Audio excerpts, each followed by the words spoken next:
Hi, I'm Erin Wayne and I am a session drummer based in London. I'm going to show you today how to tune drums. How often you should tune is kind of flexible. You can kind of hear when drums, well, you'll learn to hear when drums kind of need to be tuned. I usually have a play when I sit down behind my kit and then kind of decide whether I want them to sound different or if they're a bit rattly or if they've just got like a dud note. If I had to say like a rough number of times, maybe once a month is how often I tune mine, to be fair. Snare drum's a bit different. I like my snare drum to be tight so it has a big snap when you're hitting it. So I'd probably tune my snare drum every time I'm behind the kit, mainly because it's probably the most common drum you're going to be hitting. Loads of different genres of music. There's kind of different tunings for each. It really is down to preference. So say you're going to be playing jazz, most like notes a bit like higher because it's a bit softer and you want those fills to be kind of heard through all the other things that are going on in the music. With like rock and metal, you want to have your toms and your kick a bit crunchy and punchier. You'd probably have them a bit lower.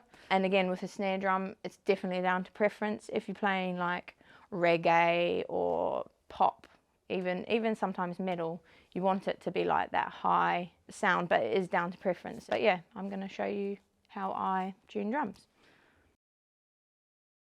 We'll start with the kick drum, the biggest drum. When tuning a kick drum, it is down to preference, but you really don't want to tune it too high because it will sound a bit odd. You still want it to have that bassy, almost like marching drum feel. What I usually do, drum key, super important. You pop it on each lug on the side, so that's the metal bit that's holding all the drums on, and they've got little head bits there that your drum key will fit really nicely onto. On the kick drum, you've got the ring around the edge, so your beating head, the side that the beater is going to hit, should be quite sturdy and like solid because you don't really want to kick right through it. I usually loosen it up and tighten it like almost finger grip, so not even tight at all. I'll go around and probably do half a turn with the drum key just so it's on there securely, but it's still got that like loose, low tones coming through. You'll notice that if you go and play on a drum kit, majority of them are going to have something inside the drum. You can put a cushion, duvet, piece of carpet, whatever. It just stops it from like echoing and stuff when you're playing the kick drum. Tuning the kick drum, they're usually all right, especially if they're filled with something. But yeah, that half turn, you don't want it to be high, and you want that tension of the skin to be loose-ish, but still enough to bounce your beater back. I just wanted to reiterate the point of keeping a drum key handy. I put it on my house keys.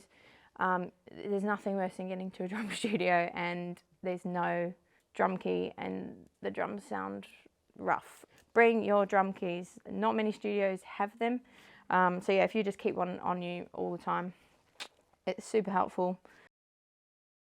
Next up, I'm going to go with the toms. You've got your two toms up here.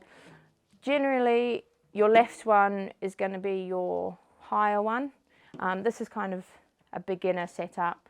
So you've got your 5-piece drum kit here.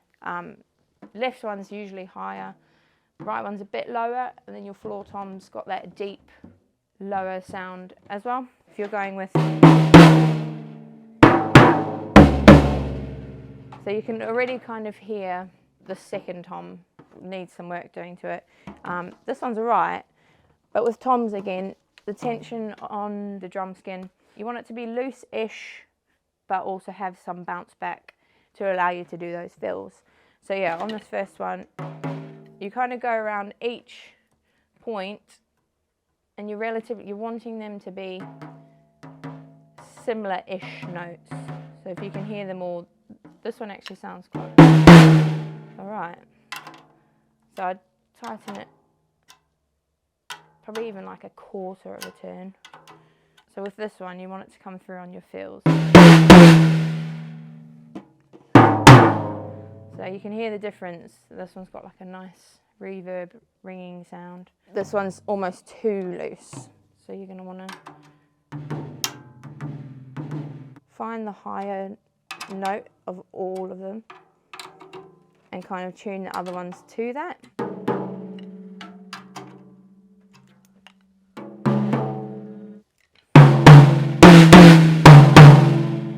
And with time, like you can kind of just start to hear it.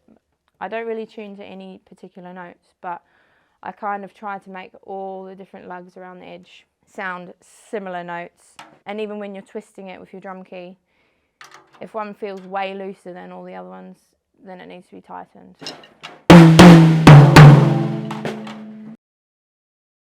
Floor tom. So I like quite a deep sounding floor tom.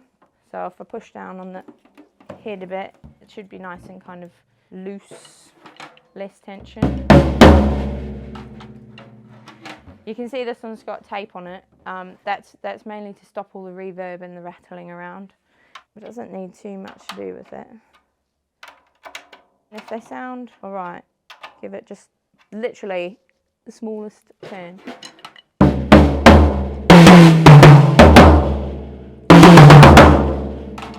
And yeah, it should kind of sound like a nice rolling down. So I'm going to tune the snare up. It's super like up to everyone's preference. I like to play my own snare drum. Wherever I go, I literally take it with me all the time. Even if it's not the same colour, it still fits in with the kits. And it makes the kit sound a bit more how you'd want to play it. So this is how I tune my snare. I like quite a high sounding snare, so pretty much tune it as tight as it will go. What you do from the side, you can turn the snares off. So that literally means this bit of the drum are the snares. You want them to be loose, so you got the little handle. All snare drums are different. And then you just pop a stick underneath because you don't want the snare sounding while you're tuning it. And then again, you can hear it's quite high anyway. So what I'm going to do is tighten it up, probably one full turn. I always start with the underside, so the snare side, mainly down to preference because you can kind of make it as high as you want to and you can make that pop sound from the bottom, like the bottom's quite an essential part to tune up. But if you go around, if you need it to go up, so that should be alright. So if you're feeling the tension of that head, it's pretty tight, especially on the bottom. Then you can just go put your snares back on, flip it round. Now we're going to tune the top. Obviously snares off again, just kind of gets in the way when you're listening for the notes. So on the top side, I usually do opposites for each lug. So you're going to go, sounds pretty similar, but I might tune it up a little bit. I'd say maybe a quarter of a turn with the drum key. Tuning it up a bit.